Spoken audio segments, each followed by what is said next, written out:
भी यहाँ हैं, तो हमने सोचा इनके एक और चहीते टीचर को बुला लिया जाए। आप इन्हें YouTube पे बहुत प्यार देते हैं और ये मैथमेटिक्स के गुरु हैं आपके, तो हमने सोचा कि राहुल सर आए हैं तो आपके एक और सर को बुला लेते हैं। प्लीज वेलकम अभिनय Sharma. Come on everyone for अभिनय सर। नमस्कार। Thank you Rahul ji. आज लीडर ऑफ अपोजिशन और हम जैसे शिक्षकों को अगर पेपर लीक पे ऐसे इवेंट करने पड़ रहे हैं तो आप सोचिए पेपर लीक कितना बड़ा उद्योग है। और आप कहते हैं आवाज उठाना गलत है। आज मैंने बहुत हिम्मत की, जब मैं यहाँ आ रहा था तो तमाम टीचरों ने मुझे कहा कि आप लीडर ऑफ अपोजिशन के साथ देखेंगे। ये कैसा डर है? मैं इस डर को भी तोड़ने आया हूं कि हम सब मिलकर के अगर देश हित की बात होगी, पेपर लीक की बात होगी, तो हम ये आवाज उठाएंगे। और बगावत किसको करनी है? ये हक की लड़ाई है तुमसे और ये हम हक लेकर रहेंगे। आज आपने बात सिस्टम की क्या है सिस्टम? जो पेपर बना रहे हैं, जो पेपर पहुंचा रहे हैं, जिनकी निगरानी में पेपर हो रहा है और उसके बाद लीक हो जा रहा है, ये सभी तो सिस्टम है। और आप कह रहे हैं सिस्टम फेल हो गया। कहने का मतलब है कि तुम जिन लोगों को जिम्मेदारी दे रहे हो वो जिम्मेदारी ठीक से निभा नहीं रहे और तुम क्या कह देते हो? सिस्टम फेल हो गया। रेल अच्छी दौड़ रही है तो सरकार को श्रेय चाहिए। सब कुछ everything in this country is happening good in the नेतृत्व ऑफ प्रधानमंत्री। लेकिन जब प्रॉब्लम आ जाएगी सिस्टम जिम्मेदार है। तब सिस्टम क्यों? 22 लोगों ने आत्महत्या कर दी। क्या देश के प्रधानमंत्री, शिक्षा मंत्री की संवेदना नहीं थी? इस पे नहीं आनी चाहिए थी? ये दर्द देश के लोगों का नहीं है? इन कैमरों से पता चल रहा है कि कैमरा हर जगह पहुंच रहा है, पेपर लीक नहीं पकड़ पा रहे आप। यानी आप जहां चाहते हैं वहां आपका कैमरा पहुंच जाता है और जहां नहीं चाहते, अब आप कह रहे रीनीट करा तो लिया। ये तो वही बात हो गई, एक चोर 10 साल में 80 चोरी करता है। एक बार अपने उससे चोरी किया हुआ धन छीन लिया, बस काम खत्म हो गया। ये कैसा न्याय है साहब? एक इंसान को भूख सिर्फ रोटी की नहीं है, उसकी पूरी आगे आने वाली पीढ़ी इस पेपर लीक से प्रभावित होगी। मैं ये मानता था, राहुल जी आपके सामने कह रही हूं कि my PM is very visionary. ये कैसा विजन था कि हम नकली डॉक्टर बना रहे हैं, हम नकली इंजीनियर बना रहे हैं और फिर हम आगे आने वाले 10 साल पे इस पे चर्चा कर रहे होंगे फला पुट टूट गया। और ऐसा होना शुरू हो गया है। ये क्यों हो रहा है? क्योंकि हम पेपर लीक नहीं रोक पाए। आप बात बात पे कहते हैं कि नेशनल सिक्योरिटी पे खतरा है और जो बीएसएफ के एग्जाम में पेपर लीक से बंदा पहुंच रहा है, असली खतरा तो ये है नेशनल सिक्योरिटी पे।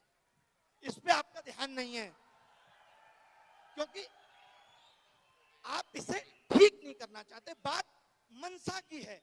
आप जब पेपर लीक की आवाज, कोई भी पेपर लीक की आवाज अगर युवा उठाता है तो सबसे पहले सरकार आके उसका बचाव करती है। नहीं, पेपर लीक नहीं हुआ। यानी आप पेपर लीक का नुकसान उठाएंगे, आप ही को साबित करना है कि पेपर लीक हुआ है कि नहीं, और सरकार नहीं मानेगी तो आपको कोर्ट जाना है। और कोर्ट का न्याय तो आपको पता ही है कि कितना न्याय मिलेगा आपको।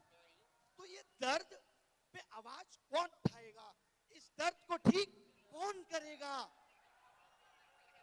यही तो असली देशभक्ति है जो ये सोच पा रही है कि अगले 10 साल बाद का भारत कैसा होगा। हमें आपने बहुत सपने दिखा लिए, अब 2047 के विकसित भारत का सपना हम सब पूरा करेंगे। कैसे? गलत पे आवाज उठा के, तभी तो पूरा होगा। वरना आजकल बहुत रील आती है सोशल मीडिया पे, एक गंदा सा कमरा होगा, रील आएगी, एआई साफ करके तुरंत डेवलप कर देता है। वरना 2047 में हम लोग रील में देखेंगे भारत गया है, पूरे भारत को 30 सेकंड में डेवलप कर देगी। ये डेवलप करने का तरीका है। शिक्षा व्यवस्था नींव है किसी सिस्टम की, किसी की भी। आप स्कूल बंद कर दे रहे हैं क्योंकि बच्चे नहीं आते। भाई आपने क्यों नहीं सोचा बच्चे क्यों नहीं आते? आपके बड़े बड़े नेता अगर प्राइवेट स्कूलों का उद्घाटन बैक टू बैक करेंगे तो सरकारी स्कूलों से बच्चों का भरोसा कैसे जगेगा? सरकारी, सोचिए वो भारत जो आज विश्व गुरु बनने की बात कर रहा है, जिसका डंका देश में वर्ल्ड में बज रहा है, उसके यहां सरकारी स्कूलों में लड़कियों के लिए टॉयलेट नहीं है। जिस शिक्षा मंत्री को शिक्षा के अंदर इनोवेशन डालना था, स्किल डालना था, सीएजी की रिपोर्ट कहती है कि प्रधानमंत्री विकास कौशल योजना में 10,000 करोड़ का घोटाला हुआ है। आप सोचिए, डालोगे। न्यू एजुकेशन पॉलिसी लाए आप, ठंडे बस्ते में पड़ी है, कितनी इंप्लीमेंट कर ली? आपको तो फुर्सत ही नहीं है कि कभी आप बता सकें कि इंप्लीमेंट हुई कितनी है। आपने कहा हम कॉमन एंट्रेंस टेस्ट लाएंगे। मैं कुछ एक आंकड़े राहुल जी आपके सामने बताना चाहता हूं। आपने भी कुछ पेपर भारत में अगर दिए हो या आप लोगों ने दिए हो, तो आज से 10 साल पहले नोटिफिकेशन आता है। जब भी कोई एग्जाम निकलेगा नोटिफिकेशन में क्या होना चाहिए, अगर आप चैट जीपीटी से भी पूछेंगे तो वो बताएगा फॉर्म भरने की last date, form fees, exam tier 1 कब होगा, टीयर 2 कब होगा, ये होना चाहिए। पता है इनके नोटिफिकेशन में आजकल क्या मिलता है? 20 दिन है, जल्दी से फॉर्म फीस इतनी देके भर दो। ये एग्जाम की डेट देना भूल गए नोटिफिकेशन में। और ये पता है क्या देते हैं? ये कहते हैं पेपर तो हम तुम्हारा 100 रुपए में करा लेंगे, लेकिन जब कोई गलत सवाल हो और आप बताने आओ तो 250 रुपए लाना पर क्वेश्चन। दिस इज कॉल्ड असली पेपर लीक उद्योग चल रहा है भारत में। ऐसे ही एनटीए 500 करोड़ रुपए 4 साल में नहीं कमा ले रही। ये एजेंसियां हम जैसे आप जैसे लोगों से पैसा वसूलने के लिए बनाई गई थी। आप पैसा वसूलने के लिए एग्जाम करा रहे हैं, या आप भारत का भविष्य सुनहरा कर रहे थे? आपने ध्यान नहीं दिया। नीट जैसे एग्जाम में, नीट का एग्जाम कितना बड़ा एग्जाम है, क्या उसमें गलत सवाल ना हो इसकी जिम्मेदारी सरकार नहीं ले सकती?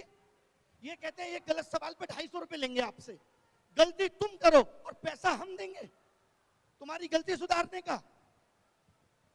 और फिर लोग कहते हैं शिक्षा मंत्री की क्या गलती है, सिस्टम में कमी है, शिक्षा मंत्री ने पेपर लीक नहीं किया। तो शिक्षा मंत्री ने तो पेपर बनाया भी नहीं है, जरूरत ही नहीं है शिक्षा मंत्री की, सिस्टम ही रहने दीजिए। क्यों रहना है शिक्षा मंत्री, बनाना क्यों है? आप कुछ कहना चाहते हैं राहुल जी, आप कुछ कहना चाहते हैं? नहीं, आप काफी पैशनेट हैं इस चीज के बारे में। जो आप कह रहे हैं उससे मैं सहमत हूं। मैं कोचिंग बंद कर चुका हूं, 6 साल हो गए मुझे केवल और केवल इस पेपर लीक उद्योग, एजुकेशन सिस्टम और एग्जाम सिस्टम को सुधारना है। और दुनिया के किसी भी मंच से अगर शिक्षा व्यवस्था की बात होगी तो मैं जरूर मिलूंगा। मुझे अब नहीं काम करना है, मेरा जिंदगी का थ्रिल इसी में है कि मैं चाहता हूं कि ये पेपर लीक ठीक। बट एक चीज पे तो कंसेंसस हो सकता है, पॉलिटिकल कंसेंसस हो सकता है। देखिए, राजनीति छोड़ दीजिए, बिल्कुल पॉलिटिकल कंसेंसस हो सकता है कि पेपर लीक को, एक छोटा सा स्टेप है, बट पेपर लीक को हमें खत्म कर देना चाहिए। फर्स्ट स्टेप, ये तो कंसेंसस हर पार्टी में हो सकता है, और इस कंसेंसस को डेवलप करना और इसको इंप्लीमेंट करना सबकी जिम्मेदारी है। इससे आप भी अग्रीमेंट में हो, मैं भी हूं, और सारे लोग अग्रीमेंट में हैं। राहुल जी एक बात कहना चाहूंगा मैं, मुझे बड़ा दुख है, आप लोग भी ऐसी चीजों का विरोध करिए जहां लोग ये कहते हैं कि पेपर लीक में राजनीति आ रही है। क्या पेपर लीक इस देश का राजनीतिक मुद्दा नहीं है? है ना भाई? तो क्या आप ये मानते हो कि पेपर लीक के लिए सत्ताधारी पार्टियां कभी आवाज उठाएंगी? नहीं। क्यों उठाएंगी? वो तो पैसा बना रही है इससे। तो पेपर लीक पे आवाज विपक्ष, हम जैसे शिक्षक ही उठाएंगे। तो कोई आपको कहता है कि पेपर लीक पे क्यों बोल रहे हैं? क्योंकि इनको देश की चिंता है, हमें देश की चिंता है। तो इससे मत डरिए। लोग कहते हैं मैं नहीं डरता इन बातों से, मैं आया हूं पेपर लीक पे बोलने। मेरा किसी पार्टी विचारधारा से कोई मतलब नहीं है, मेरी विचारधारा देश हित है और उसी के लिए काम करेंगे। Thank you thank you brother, nice to meet you, thank you very much.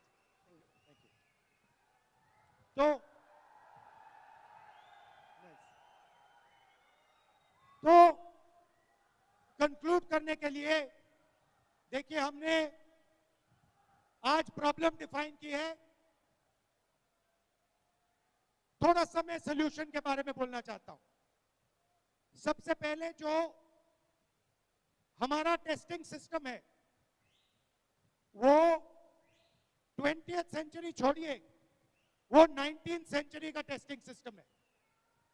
हमें सबसे पहले 21st सेंचुरी का टेस्टिंग सिस्टम चाहिए। इसका मतलब क्या है? आज का जो सिस्टम है वो examiner centric, government centric, testing centric system है। हम स्टूडेंट सेंट्रिक सिस्टम चाहते हैं। जो टेस्टिंग सिस्टम बने, आपके लिए बने, फ्लेक्सिबल सिस्टम हो, आपके लिए बने, आपके इंटरेस्ट का सिस्टम हो, सिक्योर क्वेश्चन बैंक हो और रैंडमाइज्ड क्वेश्चन पेपर हो। आजकल टेक्नोलॉजी के माध्यम से हम क्वेश्चन पेपर को रैंडमाइज कर सकते हैं। एक ही हॉल में अलग अलग स्टूडेंट्स को रैंडमाइज पेपर दिया जा सकता है। जीमैट में, एसएटी में यह सिस्टम लागू किया जाता है और यह टेस्टेड सिस्टम है। दूसरी बात, हिंदुस्तान में सारे के सारे एग्जाम एक दिन होते हैं। अगर हम टेक्नोलॉजी का प्रयोग करें, रैंडमाइज करें, तो हम एग्जाम को एक दिन नहीं मगर अनेक दिन पे दे सकते हैं। तो सिस्टम में फ्लेक्सिबिलिटी होनी चाहिए। रैंडमाइजेशन और टेक्नोलॉजी के माध्यम से हम पेपर लीक को एलिमिनेट कर सकते हैं। दूसरी बात, जो हमारे एजुकेशन इंस्टीट्यूशंस हैं ये इंडिपेंडेंट होने चाहिए।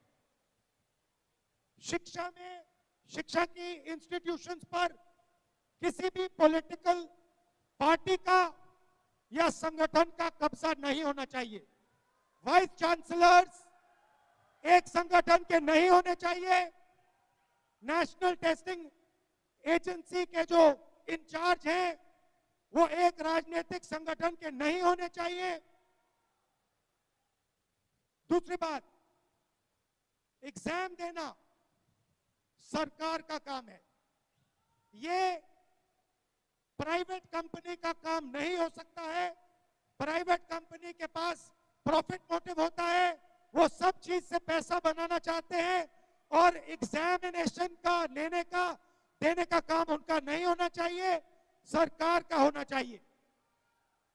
और अगर कोई पेपर लीक करे तो एकदम कन्विक्शन होना चाहिए, पनिशमेंट होनी चाहिए। फाइनली, पेपर लीक होता है तो स्टूडेंट्स की प्रोटेक्शन होनी चाहिए। अभी आपने उदाहरण सुना कि इनकी बेटी ने सुसाइड किया और एक चिट्ठी तक नहीं गई, एक अपॉलॉजी तक नहीं गई कि देखिए हमारी गलती से आपको इतना दुख हुआ, इतना दर्द हुआ।